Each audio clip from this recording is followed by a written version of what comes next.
on coalitions and corridors, mini-lateral approaches, and the future of U.S. national security. Just like to let people know that this webinar is being recorded, and it will be uploaded to the FPRI YouTube page, so that no worries either if you are tuning in to this already in progress, or you have to depart earlier than its conclusion. You'll be able to see it in its entirety on our YouTube page and on our FPRI.org homepage as well. To get our discussion started for today, let me turn the floor over first to the president of the Foreign Policy Research Institute, Carol Raleigh-Flynn, who will get us started on this conversation for today. Thank you, Nick, and good afternoon to all of you. We're going to be having an interesting discussion this afternoon on multilateral and mini-lateral coalitions. This picks up on an article that's featured in the latest edition of Orbis, our Journal of World Affairs.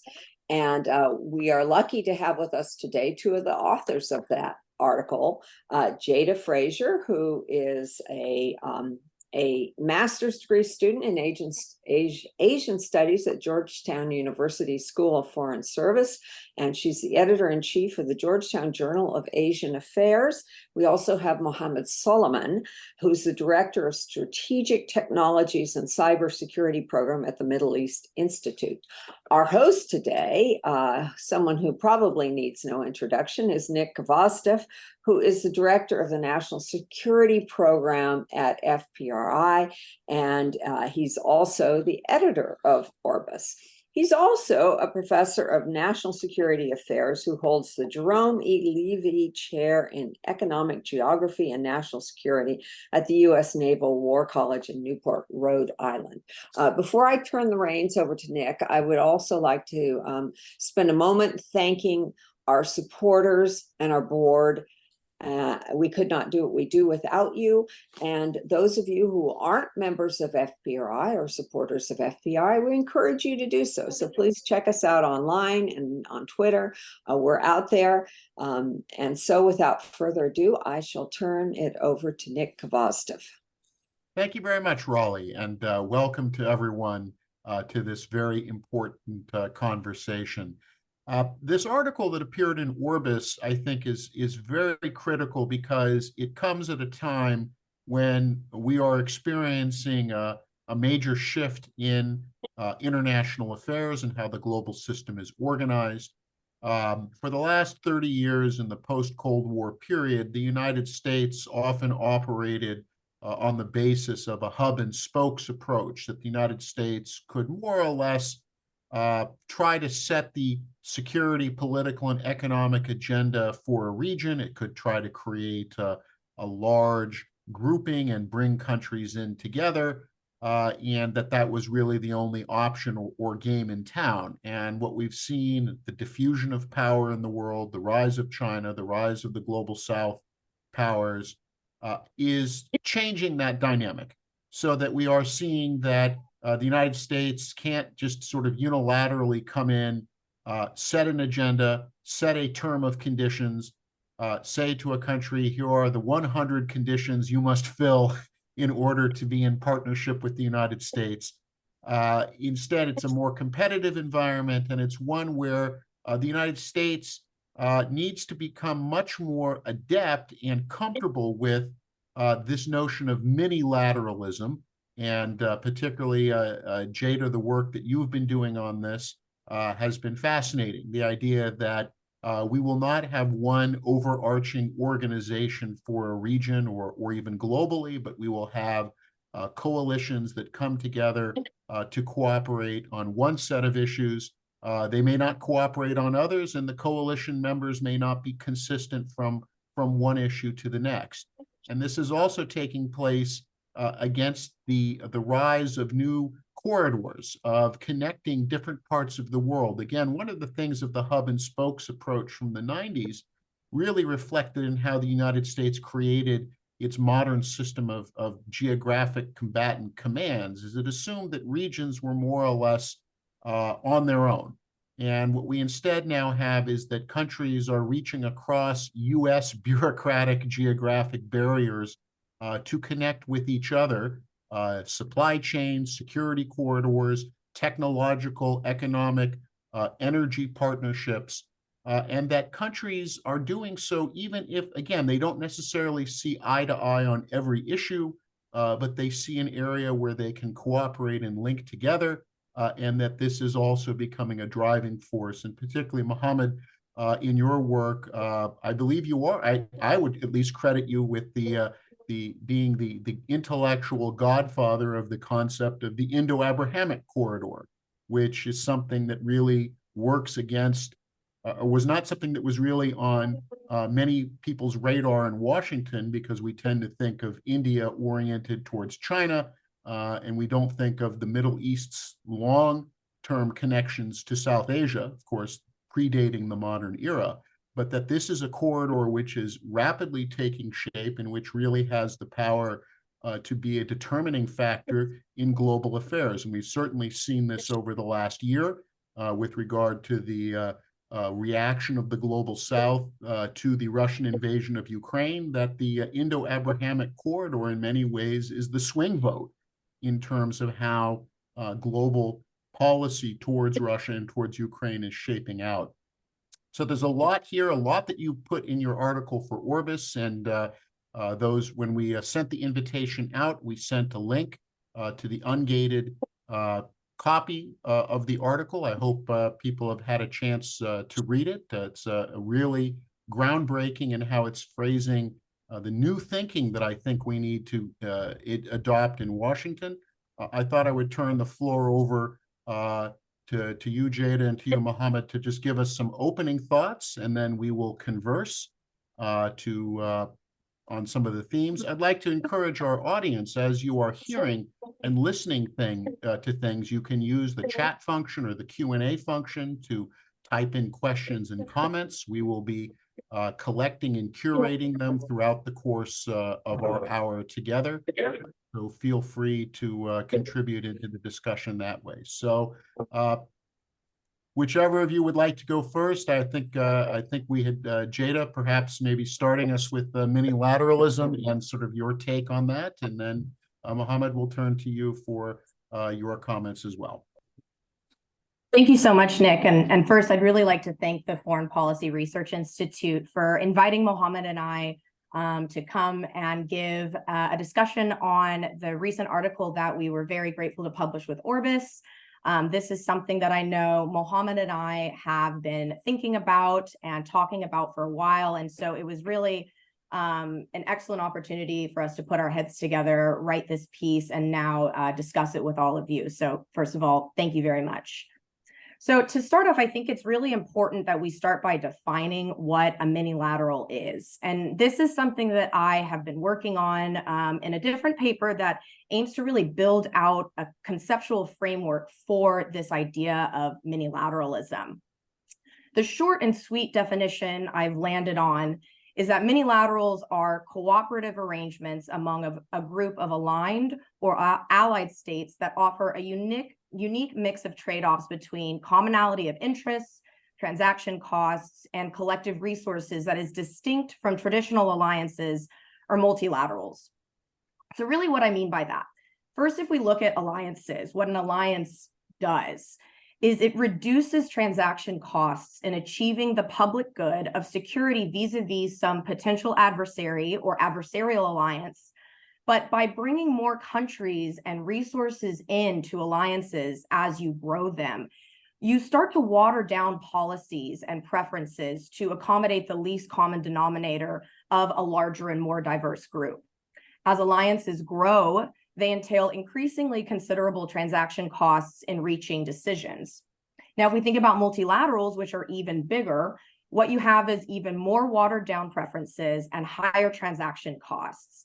And these arrangements are generally seeking to include all countries able to satisfy membership requirements. So here we can think of the World Health Organization, the Paris Climate Accords. These are all kind of examples of that kind of multilateral body. On the other hand, mini-laterals offer less divergent interests and lower transaction costs for building consensus. Then compared to big alliances or multilaterals, they do offer less collective resources. But importantly, for the purposes of my own research, which really focuses on the Indo-Pacific, only bilateral formal alliances exist. This is that hub and spoke arrangement that Nick was talking about. So in comparison, minilaterals offer greater collective resources to work towards addressing shared challenges. In my work, which has solely been really concerned with the Indo-Pacific, as this is really the hotbed for minilateral cooperation, coming together with Mohammed, one of our main goals was discussing how this trend in minilateralism is not unique solely to the Indo-Pacific region. And this is something that I believe Mohammed is going to address in his remarks later on. But before moving into that, there are really three key trends that I've identified that are undergirding a shifting US approach to allies and partners when it comes to national security strategy. And this is the relative decline of US primacy, increased allied capabilities, and converging threat perception. So I'm going to go through each of these three trends one by one to describe how I think that this is creating more of an environment that is conducive to minilateral approaches to national security. So first, the relative decline of US primacy. Both the rise of China and the sustained economic and population growth that many countries in the Indo-Pacific are experiencing are causing a relative decline in US primacy. This recalibration of power relationships reduces the logical appeal of alliances and raises the strategic attraction of cooperation based on alignment. These evolving dynamics are currently undermining Washington's traditional prioritization of a hub and spoke style pursuit of hegemony and preponderance, as this strategy is incompatible with the realities of balance of power considerations. The second trend, which has been ongoing since the end of the Cold War, is that the economic, diplomatic, and military capabilities of US allies and adversaries are growing substantially. This is creating a shrinking power gap between the United States and its allies that negates the original logic behind the US hub and spoke system. Dr. Victor Cha describes this US Cold War era system of security bilateralism in Asia as stemming from what he determines is a power play rationale. Dr. Cha describes power play as the logic of asymmetric bilateralism, which enabled the United States to exert maximum control over smaller allies' actions in order to constrain the Soviet threat at the time and restrain potentially rogue allies. While this power play alliance structure proved successful during the Cold War, in the decades since the dissolution of the Soviet Union, the ability of the United States to successfully exert asymmetric control over its allies' actions has significantly diminished. And this is due both to the relative decline of US power and the relative increase in US allies' power. And importantly, this relative decline in US capabilities is creating a parallel need for greater burden sharing, both within and beyond the bilateral US alliance system. So finally, while there was a general agreement throughout Asia on the need to focus on combating the spread of communism during the Cold War, more recently, widespread anxiety among US allies and partners towards China's rise is manifesting differently depending on the country. While regional threat perceptions towards China's rise are growing increasingly aligned, the United States and its allies and partners are often prioritizing related security challenges in different ways. The US and its allies and partners are viewing these threats through different economic, political, or military lenses. So while we may share similar concerns towards these security challenges, countries in the region have their own unique priority lists for which challenges are the most critical to their own national security. And this is where minilateralism comes in as an especially effective way to organize cooperation amidst these opportunities and constraints, as it offers a resource-efficient approach to pursuing both US and regional security interests. So with that, Mohammed, I'll turn it over to you now to discuss what some of those opportunities and constraints introduced by these shifts in the international system are and how they're shaping minilateral cooperation for not only major powers, but also middle powers and small powers. Thank you, Jada. I want to start by thanking FPRI and Nick for offering us that platform to write the piece. and also expand our thoughts in this panel, me and Jada. So let me pick on what Jada said. One of the reasons why we came together to write this paper, we have been discussing the idea of power shift to the east. That this whole idea of unipolarity, U.S. supremacy, is gradually ending. It doesn't mean the United States is in decline. It just means that there is rise of the rest. That the whole idea that the United States is able to dictate the broader dynamics of the global system is a bygone era. So we need to rethink about how to stabilize the international order. And I would say in the Indo-Pacific, it has been very apparent that we have a rising China. Therefore, mini-lateralism has been at the forefront of U.S. foreign policy in terms of managing to bring different partners and allies together in issue-specific, issue-focused mini-laterals, from Quad to AUKUS. Not even the United States, but also have the French are active into that.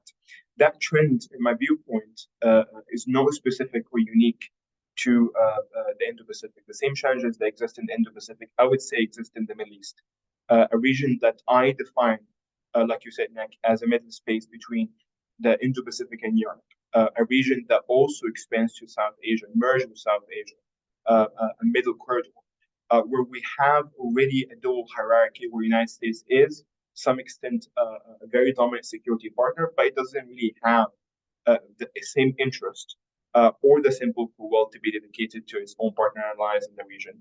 You have rising Iran and Turkey.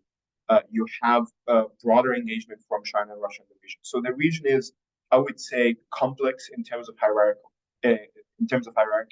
So it required some thoughtful and some agile thinking about how the United States should think about the region.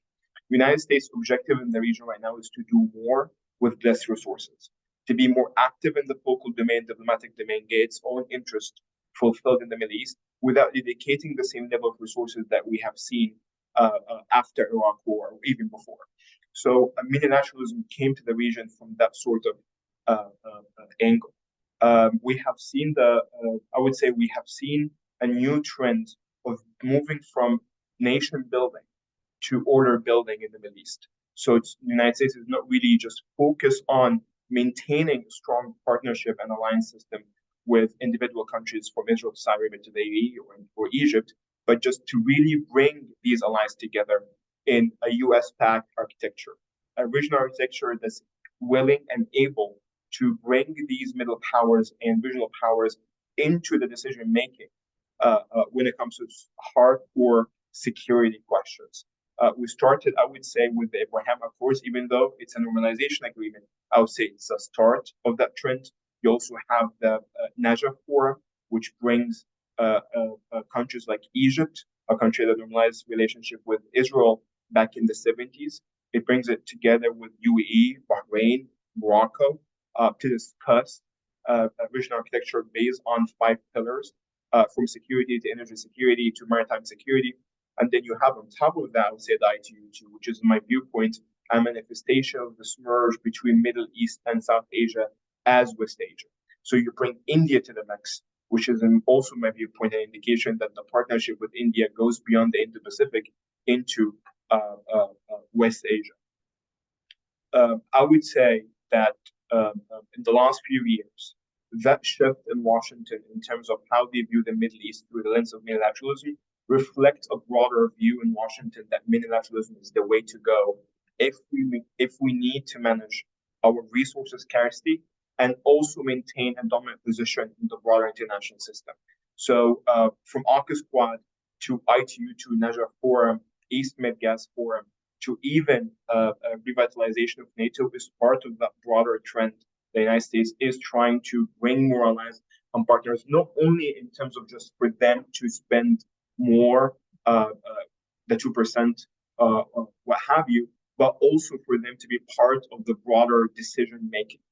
And this reflects the multipolarity that we're talking about. Multipolarity is not only that there's an economic interest, there's a security interest, there's a strategic interest, and this whole idea that the United States will always be the leading voice or the only voice is not the way to go. The way to go is to bring allies together into the decision-making process of all these minilaterals.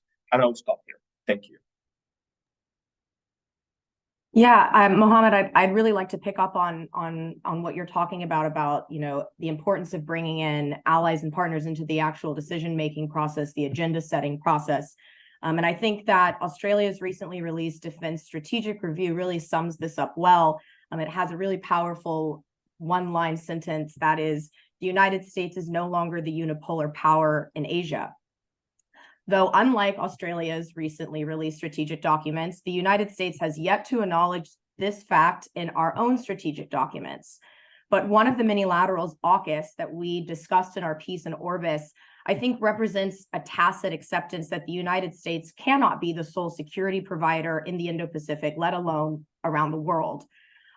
There are segments of the Beltway, and often loud ones here in DC, that seek to maintain a strategy of US primacy. But I think there's really a widespread acknowledgement among policymakers that this asymmetric capability gap between the United States and its adversaries and its allies is shrinking. I think AUKUS comes from this acknowledgement and is the start of a new US approach to collective security in the Indo-Pacific. AUKUS represents a significant shift in the US view of the traditional alliance division of labor, in which the US traditionally assumed the role of security provider and allies assumed the role of enabling American power projection.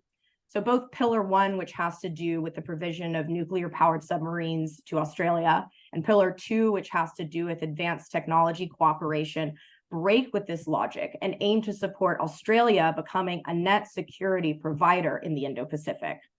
And AUKUS really only represents one part of the evolving security architecture in the region.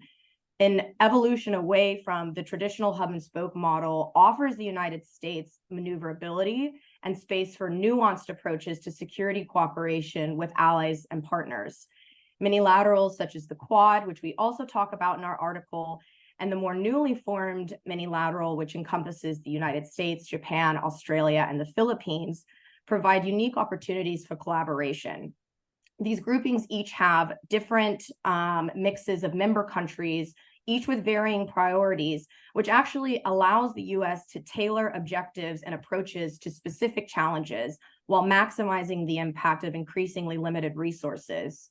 An example of this is the United States wants to increase allied and partner participation in South China Sea patrols and freedom of navigation operations, and has particularly sought to utilize the Quad as a vehicle to realize this goal. But India has not as much been a willing partner in this particular area, and this is logical. India is more concerned with maritime security closer to home in the Indian Ocean region, in which the People's Republic of China has been increasingly organizing and expanding activities. But the newly evolving minilateral that includes the US, Japan, Australia, and the Philippines is perfectly positioned to conduct combined South China Sea patrols, since all four countries share national interests that are aligned in this area. And in fact, just these past few months, all four of those countries have participated in novel exercises and patrols in the South China Sea. Minilateral groupings overall facilitate better prioritization of ally and partner security interests while enabling the US to tailor our own strategy accordingly through what Jacob Sullivan calls a lattice work approach to cooperation. By organizing cooperation around mutual interest and correspondent capabilities, minilaterals offer complementary layers to regional architecture. They're not replacing bilateral alliances. They're not replacing multilateral organizations. They are an addition to the regional structure. So rather than introducing discord and dysfunction, these overlapping memberships in different minilateral groupings builds important security linkages and strengthens the overall bilateral relationships between countries that are members in these different minilateral groupings. And exactly like Mohammed has said, this trend in minilateralism is not unique to the Indo-Pacific. And that's something that I think we're going to continue seeing as a cooperative mechanism of choice for regional powers and middle states and small states across the globe. And I'll end there, Mohammed, if there's anything else you'd like to add. I will just reiterate something quickly. Like what Jada said, there is always a discussion in DC that the United States can maintain a supremacy as an objective.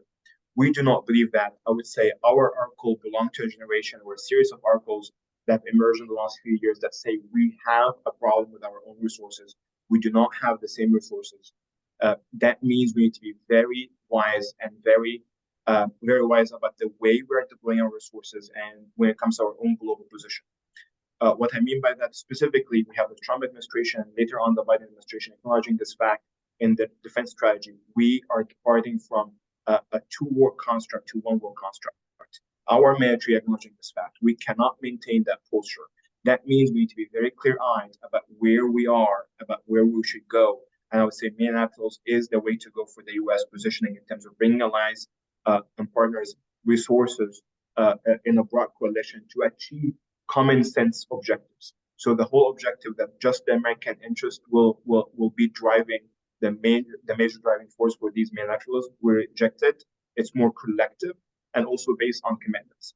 And finally, when we're talking about broader prioritization among theaters, I would say there's some sort of a dishonest discussion that this is a call for isolationism. I disagree with that fundamentally. I do believe that there's stakes that are different between the three different theaters that we have an interest in as a U.S. For Washington. And we have to be much more clear-eyed about where we are deploying our resources. I'm going to repeat the word resources in all of these discussions because this is the major key to understand why the United States is very active in the minilateral space. No, this is a great beginning and start to this very critical conversation. And I think that, Mohammed, ending on your last points there about priorities and resources, and that the United States has to begin, it really during in the post-Cold War period could kind of skate by some of these discussions because the challenges weren't that great, or because not that the United States has declined, but at the time the power referentials that other states and groups of states had wasn't as great as it is now, and that's just simply part of the shift we've seen, particularly over the last 15 years. And that this idea that these flexible coalitions can come together and can really concentrate resources in burden sharing, but without the expectation that it has to carry over. Jada, I was really glad you anticipated a question that I was likely to bring up by noting really Quad 1 and Quad 2 in a way that we have the Quad with India. Trying to shoehorn that Quad, which is very successful in what it does, into then saying, well, now we're going to ask you to do more in the South China Sea. And instead of creating a relationship which might damage the first Quad, you have one Quad that functions very well, and then 3 of those Quad members joined with a 4th in the Philippines in order to create a separate minilateral, which doesn't then impinge on the first or doesn't create those issues. And of course, India is very good because it has minilaterals in which it's involved that don't involve the United States, and particularly its outreach to Russia and to China. And so we have that framework. But I did want to then touch on a question, because we've kind of looked at the positive side of all of this, which and this construct. But I'd like to touch on going back, I think, to your very useful definition, Jada, about aligned powers, and to bring in an anecdote that was just related to me by somebody formerly in government, now out of government, but still involved in kind of track 15.2 discussions, was recently in a major Middle Eastern country, was talking about with his hosts, was talking about, in essence, these kinds of alignments. And his hosts were saying, look, we have a whole set of areas in which we really want to cooperate with you, but we have some red lines and some areas where our interests and yours are not going to align. And the thing that got me thinking about that in relation to our discussion today is, how do we bridge minilateral divergences, where your country comes together in a minilateral format to work on an issue, but then there's another issue which may be very important to one. The United States may say this is a very important issue to us, the other country may say this is completely not in our interests. We don't want to be involved. And again, you alluded to with India really resisting the first Quad really becoming involved in the South China Sea at the level the United States would want. But how do we navigate that, right? So that how do we say, well, how can we work with the country in a mini-lateral on this issue if there is a divergence or disagreement in another area? I mean, what are the ways forward that, challenges that you both may see, and are there ways forward on this that we can ring fence a mini-lateral with very important cooperation that benefits everyone on one set of issues, and then in essence, can we say on another issue we'll agree to disagree on that issue and not have it interrupt cooperation? Yeah, I think, this really made me think about one of what some called kind of a death knell for the Quad earlier on, very soon after Russia's brutal invasion of Ukraine. Of course, there was a litany of international statements, national statements condemning these actions, and it was really kind of an expectation for some that the Quad, I believe the Quad had recently had a summit or some level of meeting, and they're linked by being the core maritime democracies of the Indo-Pacific, and there was this expectation that there would be a Quad joint statement, condemning this action. And at the time, this was not something that India was willing to endorse. There's a complicated relationship between India and Russia, and this was not something that was able to kind of be pushed forward in the way that I think many observers in DC expected. Some of those observers are not uniquely India watchers, so that kind of explains a little bit of that. But when this happened, there was a lot of anxiety and kind of like expectation that, oh, well, the Quad is falling apart at the seams. Like, this means that the Quad is done. And my take on it was mini-laterals, by kind of virtue of why they exist, based on unique combinations of memberships, really are functioning only on shared mutual interests.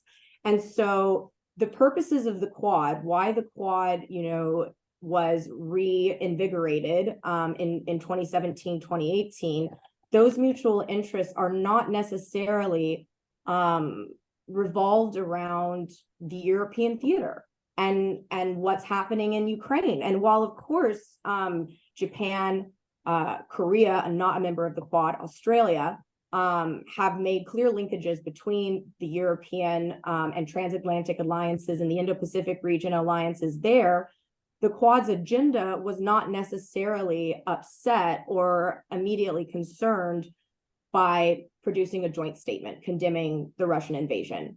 At the time, there was concern with COVID relief. There was concern with providing maritime assistance, maritime domain awareness assistance. And these were all things that could continue regardless of whether India was willing to join a joint statement. So I think it's about, and this is something that I think that Washington actually managed really well. I think you could imagine another scenario in which, President Biden got really upset about India not willing to, come onto this statement, and then kind of, calling everything off and being like, okay, well, if you're not going to be a part of this, then we're not going to do XYZ with the Quad. It's all or nothing. And I think the decision to realize this is not an all or nothing group. The Quad is not all or nothing, and it doesn't need to be in order to be effective, was a very smart political choice by DC.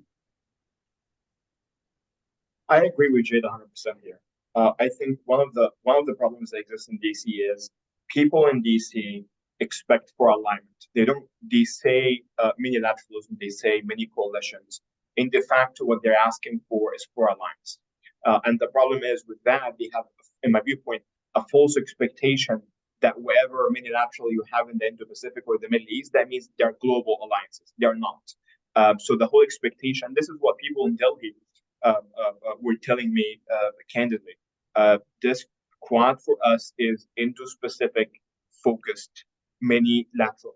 It's not alliance. It's not an alliance. They always stress that, and Prime Minister Modi never said it's an alliance. So you trying to make it global hammers the very objective of this whole minilateral. So even though I think it's a lip service to the idea of minilateralism that you have that sort of expectation in DC, I agree with Jada on the how the Biden team managed it. I think it was okay for them. I think it was very wise from the administration to make sure that they are deconflicting. It's very easy not to be clear-headed about this and have a false expectations from partners and allies that they're going to align with you on every single issue. And I think they did handle it well, and we have seen this in the last Biden-Moody summit in DC and the partnership. So I do really believe they did a fantastic job in that. But this being said, my problem with the Ukraine question, which again I am all for the moral case for Ukraine. Ukrainians are defending their sovereignty. I think the problem they have is there's a tendency in DC to merge the Indo-Pacific and the European theaters together. And I think it's creating a strategic problem for our allies and partners, because guess what? They're not the same theater. And there's not only a problem with resources, also a problem with posturing and a complex set of interests. And it puts us in a very difficult position with all these different partnerships. That's important that you mentioned this. You did a piece for the National Security Program at FPRI separately on this, the risks and the problem with merging the Indo-Pacific and the Euro-Atlantic into one global theater. This has also been a debate that several years ago in Orbis, Elbridge Colby and Ian Brzezinski engaged in, with not surprisingly, Bridge Colby also making the case that we could not expect European partners to be fully invested in Indo-Pacific, that they would have their own interests, and sometimes those interests would align with the US, but the interests would be separate, and that certainly Asian partners would be perhaps interested in certain aspects of what's happening in the European theater, but these things wouldn't align. And I think too that raises this question, and perhaps to throw it out to both of you, and to really get back to this question of resourcing and priorities, because I think one of the quiet concerns that you have is that the United States is now so focused on what happens in Europe. And again, notwithstanding, we have vital interests in Europe. We have both a strategic and a moral interest in Ukraine's ability to defend itself, but at what cost, and at what cost to interests elsewhere? And is there a way in which the mini-lateral approach can be a way to reassure partners, certainly in the Indo-Pacific and the greater Middle East or West Asia, that the United States, and I hate this phrase, but it has become so in use, the walking and chewing gum at the same time, that the United States can be committed to what it's doing in Europe, but without neglecting these other regions of the world? Yeah, I think from my standpoint, beyond, different and additional ways to kind of anchor the United States to the region, as well as anchor the United States relationships with different allies and partners on different issue sets in the region. Really importantly, minilaterals are building and strengthening security relationships and socializing cooperation between our allies and partners. And I think that there's a recognition. I think that the region, our allies and partners, is especially clear-eyed on, the reality of constrained resources, both from a monetary standpoint, but also from an attention and a time standpoint that the US is faced with. And that's why we're seeing, Japan committing to double its defense budget. That's why we're seeing, Australia do a complete overhaul of its security strategy and its defense orientation. And that's why we're seeing, these really historical agreements being signed between Japan and Australia, the reciprocal access agreement between, Japan and the Philippines. And so and this is something that, is happening between our allies and partners, but it's something that the United States is quietly and sometimes overtly very supportive of. This is in U.S. interest to have our allies and partners working together more and cooperating and an ability to operate in a way that is more seamless and more functional. And so I think that there's a lot of demand signal that is coming from the allied and partner side for, U.S. quote unquote supply of security commitment. But there's also a U.S. enabling factor and facilitating factor to having our allies and partners be able to do more, not just alone, this sense of like abandonment, but a more together with other allies and partners in the region, not just solely the United States. And so I think minilaterals play a key element in facilitating that kind of balancing behavior between allies and partners, building and strengthening security relationships amongst themselves. I'm always critical of Washington, but these are one of the few questions where actually I'll come off as pro-Washington. I think the problem that I see here is everyone wants U.S. attention, U.S. resources without really is stepping up for their own defenses. And this is the problem. And by the way, this is not just a problem that we have in Europe. That problem exists everywhere and very dominant. So I don't believe it's just a U.S. question. I mean, the United States has to make its own assessment about its own interest, physical, material interest, between three regions that we conventionally believe that they are the priority theaters for us: Europe, Middle East, and Asia. And again, you can pick and choose among the three in terms of ranking.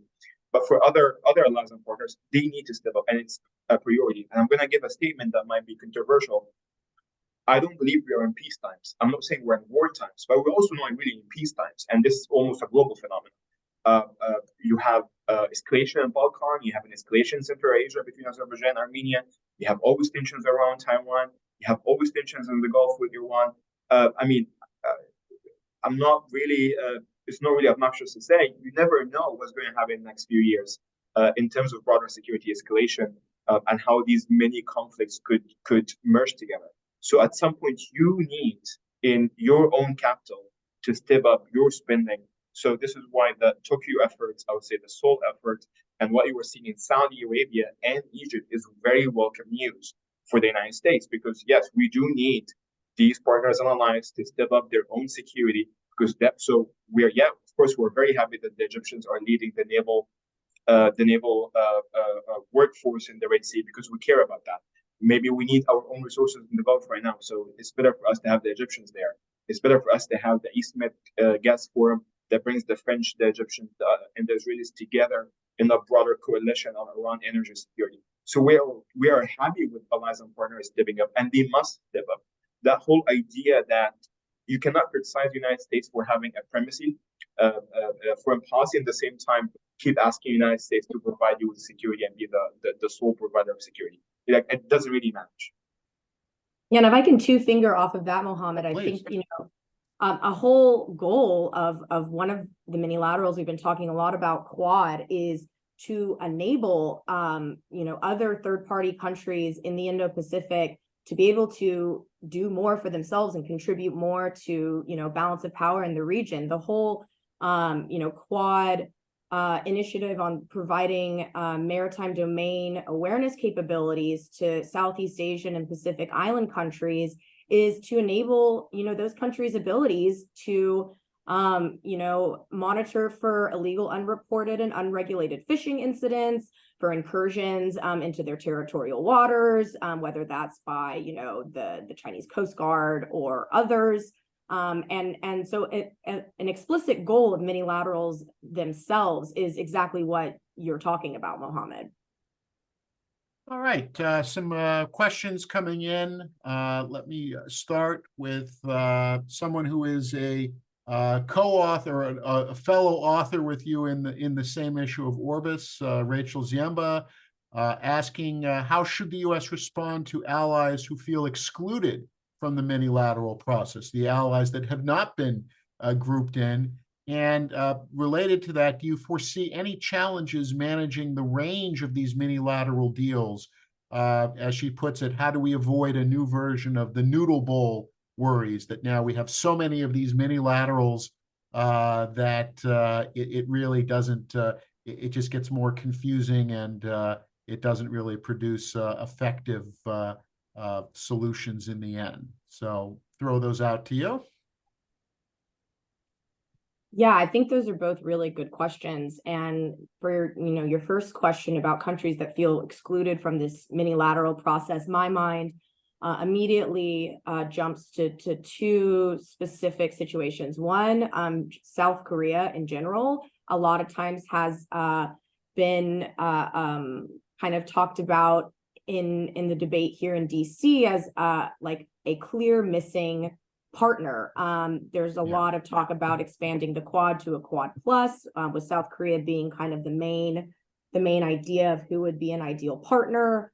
And so I think that it really has to be about thinking from membership, starting with membership outwards, not about trying to fit countries like puzzle pieces into spaces that they don't fit into.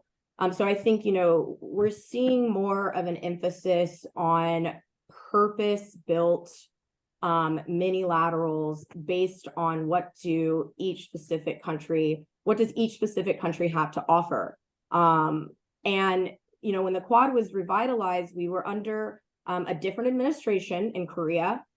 President Moon was then president, and his outlook on how the Korean Peninsula and how South Korea itself fit into the U.S. broader Indo-Pacific strategy and its own vision for an Indo-Pacific strategy was very different from what we're now seeing under President Yoon. And so at the time, I don't think there was a lot of appetite in South Korea or in Seoul to be involved in the Quad. And we're seeing that change. And so that's why we're seeing, Korea's participation in newer minilaterals, like the CHIPS 4.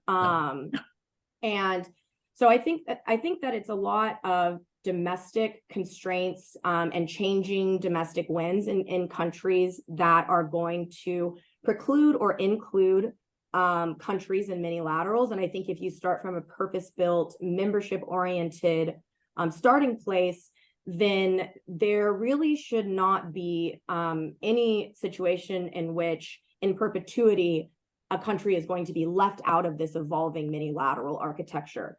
Which takes me to your second question, which I think is like a really, really important one, and a main kind of criticism, I think, of this evolving trend in minilateralism.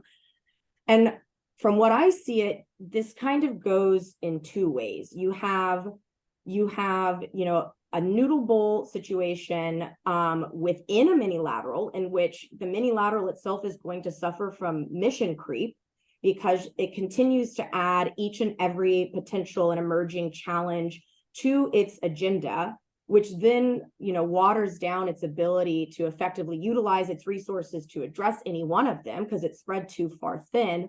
Or you have a situation which I think minilaterals, that trend is going currently, in which you recognize that different minilaterals based on different combinations of countries and their complementary capabilities can address different issues in more effective ways. And so I think it's kind of, choosing what is the better of I don't want to say two evils, that's too negative, but what is the better hard choice to make?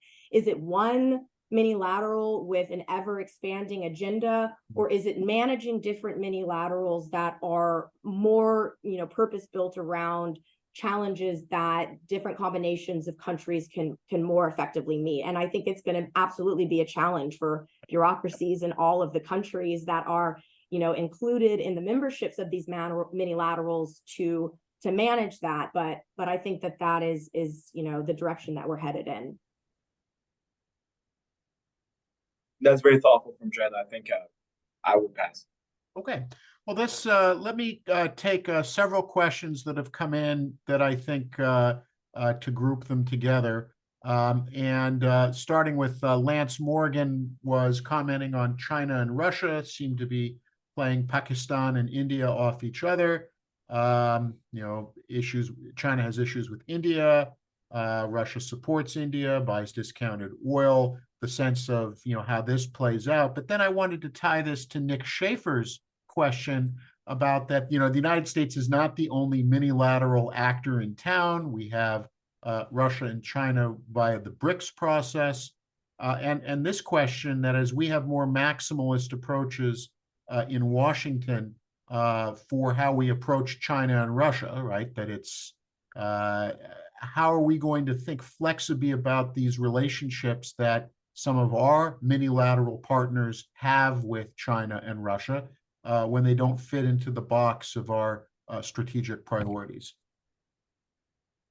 So for actually the two questions in my viewpoint have one answer. Countries have agency.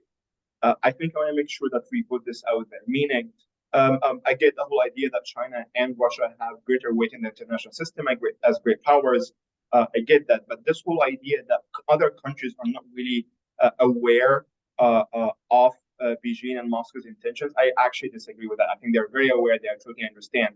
What they're trying to do is utilize also Russia and China's involvement to their own interests and whatever objectives that they have. That applies to India. That applies to Pakistan. So I don't really believe in the idea of a puppet master per se.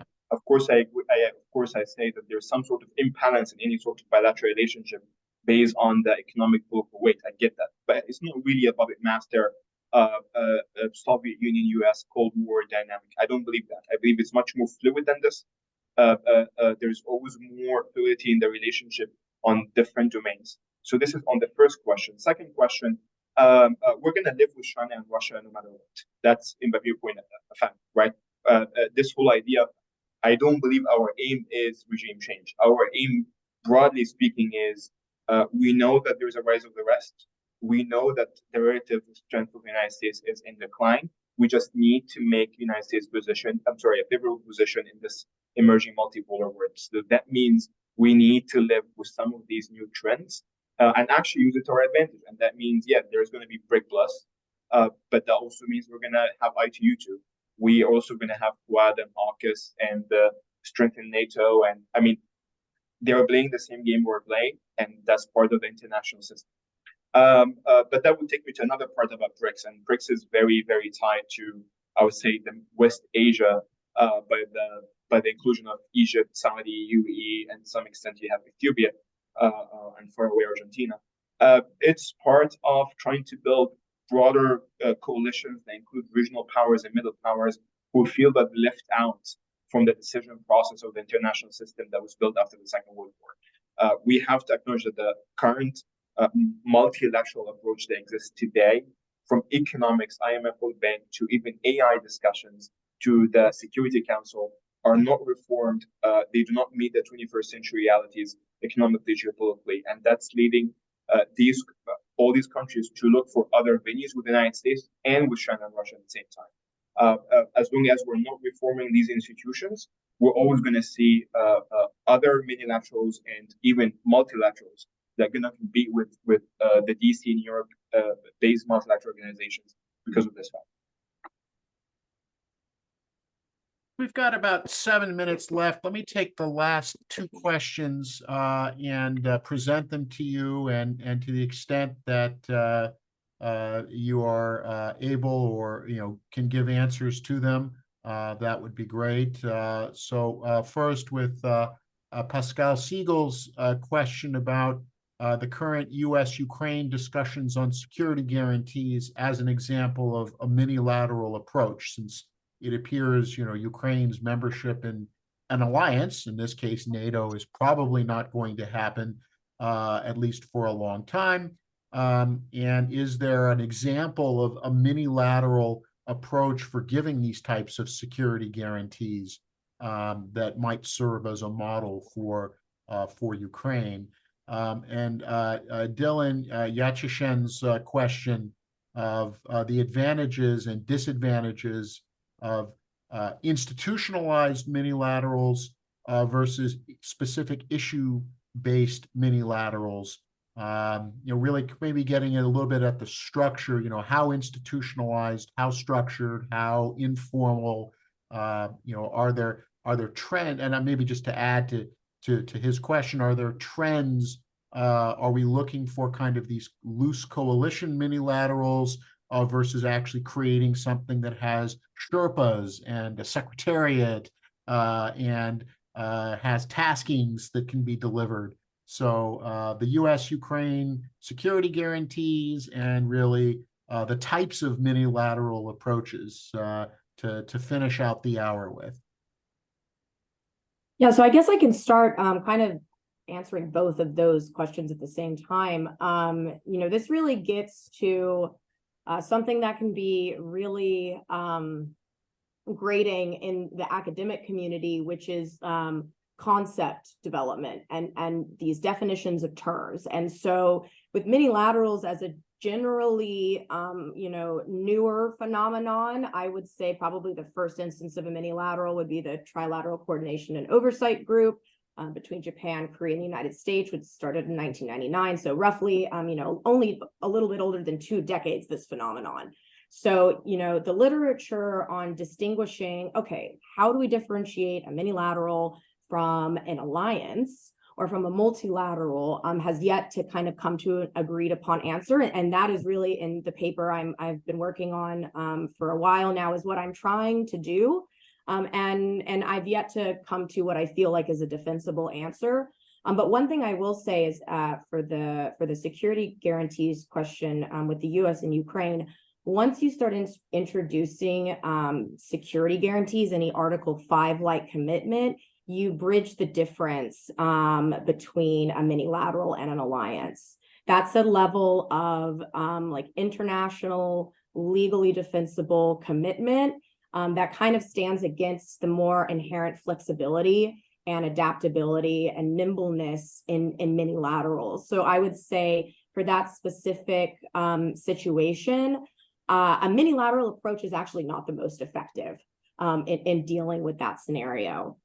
For Dylan's question on, different levels of institutionalization versus remaining kind of issue specific, I also think, as Nick was kind of saying, should we think about general secretariat? Should we think about Sherpas and this level of institutionalization?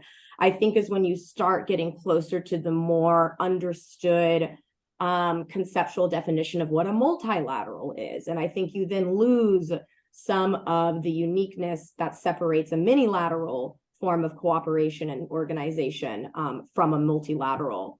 But I do think that there is absolutely a necessity and a utility to a level of institutionalization and a ability to regularly expect and count on leaders from the working level to the leader level, meeting regularly to define agendas, to discuss initiatives, to discuss progress.